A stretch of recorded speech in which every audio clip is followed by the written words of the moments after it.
Gente amada, gente querida, você que curte o meu trabalho, sejam todos muito bem-vindos a mais um vídeo do Foco no Afeto. Hoje, como sempre tenho feito, vou responder a mais uma questão de uma querida dentre vocês. E a questão dela é a seguinte: Arli, e quando a relação tem todos os pontos negativos que você citou no vídeo anterior, como falta de respeito, controle excessivo, ciúme obsessivo, chantagens emocionais, poder dominador, traições, humilhações, agressões, egocentrismo, perseguições, quando a relação tem todos esses pontos ruins e a pessoa continua com a outra? Passa anos e anos e a pessoa continua com a relação toda atrapalhada.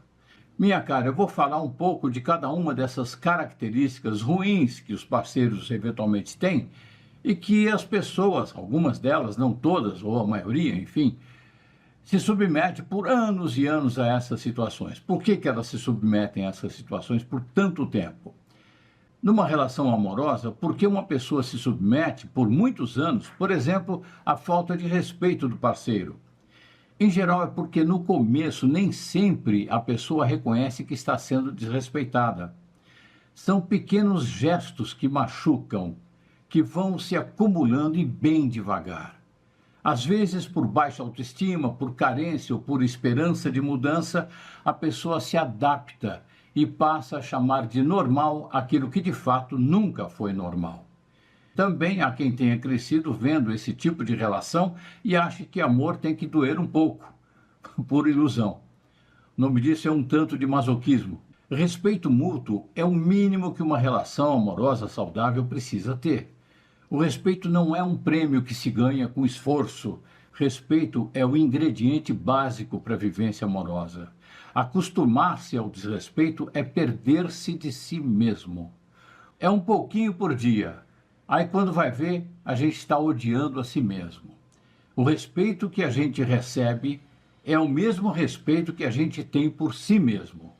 Numa relação amorosa, por que uma pessoa se submete por muitos e muitos anos, por exemplo, ao controle excessivo do parceiro? Porque, em geral, o controle começa aparecendo com cuidado. Estou dizendo isso porque me preocupo com você. Aos pouquinhos a liberdade vai vazando pelo ralo. E quando a pessoa percebe, ela já não escolhe mais o que veste, com quem fala, para onde vai, etc. Ela se submete porque, em algum momento da vida, ela foi convencida de que precisa ser guiada, ou porque tem medo do confronto, ou de perder a relação. O controle excessivo se alimenta do medo, e quando a pessoa começa a duvidar da própria capacidade de decidir, ela acaba achando que ser controlada é mais seguro do que ser livre. Ora, ninguém tira a liberdade da gente. Na maioria das vezes, é a gente que, por preguiça, entrega a própria liberdade para alguém decidir por nós. E depois, para recuperar a liberdade, é um trabalho insano. Numa relação amorosa, por que uma pessoa se submete por muitos anos ao ciúme obsessivo do parceiro? Em geral, porque no início o ciúme fica escondido atrás da prova de amor. Ah, ele tem ciúme porque gosta de mim. Mas o que começa como pseudo-demonstração de afeto vira uma prisão. A pessoa se submete porque acredita que, se provar fidelidade suficiente, o outro vai confiar nela. Mas quem sente ciúme obsessivo, na verdade, tem um buraco interno que não se preenche com prova nenhuma. E a vítima continua ali, tentando ser suficiente sem perceber que está num ciclo crescente sem fim. Quanto mais a pessoa tenta agradar o ciumento, mais o controle do ciumento aumenta. E aí, de parceria, a relação vira vigilância, tipo tornozeleira eletrônica. O amor não flui para esse parceiro vigiado. O parceiro obsessivamente vigiado vive 24 horas no medo. Numa relação amorosa, por que uma pessoa se submete por muitos anos às chantagens emocionais do parceiro? Porque a chantagem emocional vem disfarçada de fragilidade. Se você me amasse de verdade, faria isso por mim, faria aquilo por mim. A pessoa chantageada se submete porque tem medo de magoar, medo de ser vista como má, egoísta, insensível. Ela vai cedendo aqui, vai cedendo ali, tentando manter a harmonia. Só que essa harmonia já foi para o brejo há muito tempo. A pessoa se submete ao chantagista na intenção de, com essa submissão, comprar a harmonia do relacionamento. Só que o chantagista não abre mão da chantagem emocional. Vai sim aumentando a pressão com mais chantagens, porque acha que se parar com as chantagens vai perder o poder. E com isso o chantageado vai se afogando na desistência de si próprio por não atender à altura às chantagens do parceiro. A chantagem emocional funciona porque mexe com o coração de quem tem compaixão e que, por não saber colocar limites, acaba se perdendo de si mesmo. Quando o outro te manipula pelo afeto, o amor vira obrigação. E o amor que vira obrigação já não é amor. É um tipo de exercício de poder dominador típico dos narcisistas e psicopatas. A pessoa que se submete a isso ainda não percebeu que amor é de graça. E se não for, é favor. Se assim for, é hora de cair fora. Numa relação amorosa, por que uma pessoa se submete por muitos anos ao poder dominador do parceiro? Porque o dominador não começa gritando, ele começa seduzindo, de leve. Ele se impõe aos poucos, com charme, com promessas, com carisma. Quando vai ver, a pessoa já entregou todas as rédeas, achando que aquilo é amor. E tem algo ainda mais profundo. Muitas vezes essa pessoa não percebe que está sendo dominada. Vai adaptando seus gostos, a sua rotina, seu jeito de ser ao dominador. E o dominador, quanto mais vê espaço, mais ocupa. E o dominado se submete porque acredita que precisa ser guiado por alguém mais forte. Meu Deus, numa relação amorosa saudável, força não é mandar no outro. Ora, meu Deus, numa relação amorosa saudável, força não é mandar no outro. É estimular no outro o autodesenvolvimento da própria força, que de verdade é empatia, respeito, admiração e encantamento dos dois lados. Numa relação amorosa, a pessoa se submete ao poder dominador por ter a equivocada certeza de que nunca terá o poder de dominar a si mesma, de apropriar-se de si mesma. Numa relação amorosa, por que uma pessoa se submete por muitos anos às traições do parceiro? Porque ela se apega à ideia de que ele vai mudar. Ah, meu Deus, santa ingenuidade. Cada pedido de desculpa, cada promessa de fidelidade parece assim, dessa vez é verdade. Me engana que eu gosto, né? A pessoa traída se submete porque ama, porque acredita, porque teme perder. E também porque, tendo autoestima no lixo, a pessoa pensa que talvez mereça um pouco ser traída. Ou que isso é o melhor que ela pode conseguir na vida. Um parceiro que pratica traição em relação a ela. A traição repetida acaba com confiança, mas a esperança de que o início da relação volte é o que mantém a pessoa ali, negando o óbvio. É o tipo de esperança delirante, porque esperança sem transformação concreta vira desilusão e destrói a já combalida autoestima. Numa relação amorosa, por que uma pessoa se submete por muitos anos às humilhações do parceiro? Porque as humilhações, quando frequentes, vão corroendo a autoimagem. A autoestima vai mais para o lixo ainda, vai para o esgoto. A pessoa começa a acreditar nas palavras do outro. Quando o outro fala que ela é burra, feia, inadequada, fraca, ela se submete porque com o tempo perde a referência de quem realmente ela é. E muitas vezes já tentou reagir, mas foi silenciada, ridicularizada e aí desistiu. Também pode ter vivido isso na infância e confunde humilhação com um jeito duro de amar. Oh, meu Deus, outra vez. Ai, me engana que eu gosto. Um jeito duro de amar é o jeito duro de desamar. A mágoa por ser humilhada vai sendo empurrada para debaixo do tapete. E o afeto vai virando medo. A vivência saudável do amor nunca envergonha, nunca diminui, nunca humilha. Quem ama enaltece a pessoa amada. O resto é desqualificação dissimulada. Quem permanece por muito tempo numa relação amorosa recheada de humilhação está alienada de si própria. Acostumou-se à depreciação pelo outro. É alguém que desconhece por completo o amor próprio. Numa relação amorosa, por que uma pessoa se submete por muitos anos às repressões do parceiro? Porque ela aprendeu a calar o bico. O parceiro diz, não fala assim, isso é exagero, chega de drama. E aos poucos a pessoa vai acreditando que sentir muito é errado. A repressão passa a ser emocional, no sentimento. A repressão entra pela porta da razão, que se arroga a ser parecida à sabedoria emocional, mas na verdade é controle sobre o mundo interior do outro. A pessoa se submete porque começa a duvidar do próprio sentir. Meu Deus do céu, o tamanho do sequestro emocional. Minha nossa. E quando não pode mais chorar, se expressar, se revoltar, ela se retrai. Ela vai vivendo dentro de si, engolindo o que deveria ser vivido em liberdade. Reprimir o sentir é o começo do autoabandono. Numa relação amorosa, por que uma pessoa se submete por muitos anos às agressões do parceiro? Aí a coisa fica pesada. Porque a agressão quase nunca começa com um soco. Começa com um empurrão leve, uma fala cruel, uma cara feia. Depois vem o pedido de desculpas, o presente, o carinho e a confusão.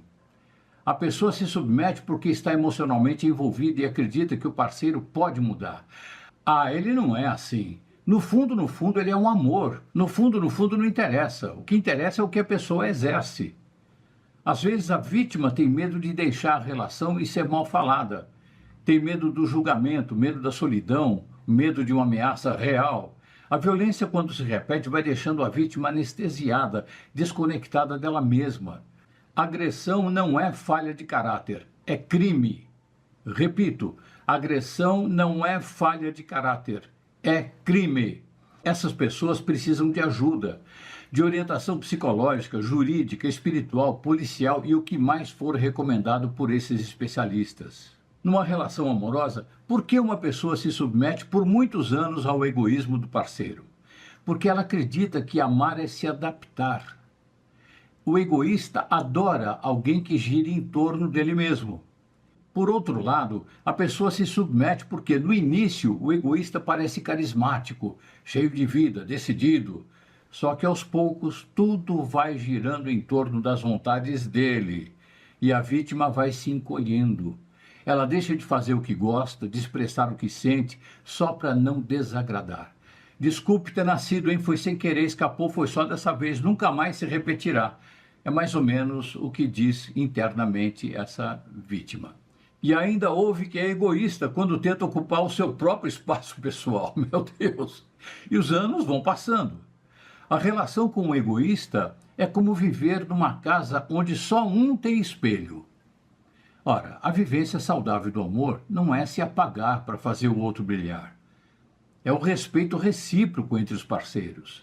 É o sentimento mútuo de admiração, respeito e encantamento que promovem a vivência saudável do amor. A pessoa se submete por muitos anos ao egoísmo do parceiro por ter pouco autoconhecimento, por se sentir inapta para gerir a própria vida e que o importante na relação é doar-se integralmente aos caprichos do parceiro 24 horas, 24 anos, 50 anos, 75 anos até o fim da vida. Essa pessoa precisa urgentemente de terapia e apoio espiritual. Essas duas coisas a gente encontra gratuitamente, graças a Deus, hoje em dia, na internet. Numa relação amorosa, por que uma pessoa se submete por muitos anos às perseguições do parceiro? Porque no começo a perseguição começa com cara de cuidado com o parceiro. Quero saber onde você está porque eu me preocupo com você. Eu fico ansioso quando você não responde. Parece cuidado, mas é vigilância. Meu Deus. A pessoa se submete porque tem empatia demais. Tenta entender, justificar e acalmar o parceiro e esquece de si mesma. Aos poucos, ela vai perdendo o direito de existir com autonomia. Vai cedendo, explicando cada passo que dá, tentando acalmar o outro e esquecendo de si mesma cada vez mais. E os anos vão passando. A essas alturas, a pessoa está confundindo perseguição com amor. Ah, me persegue, então me ama. Só que perseguição não é sinal de amor. É descontrole emocional do perseguidor. E quem vive assim vai se apagando com medo de ser livre. A vivência saudável de um amor não é cativeiro de sequestro emocional. É um convívio com liberdade de ir e vir, com leveza, em que cada indivíduo tem espaço para viver e respirar a vida do seu próprio jeito, sem anular o parceiro. Numa relação amorosa, a pessoa que se submete por muitos anos a perseguições do parceiro precisa cuidar do seu autoconhecimento, conhecer a extensão do próprio indivíduo, fazer uma terapia, cuidar da espiritualidade, praticar diariamente a meditação, conhecer e praticar as coisas que ela gosta de fazer. Tudo isso com foco no afeto a si mesma. Perseguir uma relação que te oferece um ou mais desses aspectos que eu acabei de relatar é como cultuar a rejeição a si mesmo. Solução inicial que eu sugiro aqui: autoconhecimento e independência financeira. Para você não depender de ninguém, minha cara, meus caros, pessoas que assistem aqui ao canal. Minha cara, essa é a minha resposta, espero que tenha trazido alguma luz aí para a sua questão. Quero agradecer muito pela sua pergunta, pela sua presença nas minhas redes sociais e principalmente pela sua preciosa energia. Como sempre, quero estender essa gratidão aqui a todas essas pessoas encantadoras que frequentam as minhas redes sociais, trazendo aqui uma energia amorosa que, como sempre falo, é de derreter. Fique agora com uma mensagem muito legal que eu tenho para você. Gente, as inscrições para as vagas de ouvintes na minha mentoria online estão abertas. Se você quer uma experiência transformadora, mas não conseguiu garantir sua vaga como mentorada, ainda há uma oportunidade incrível.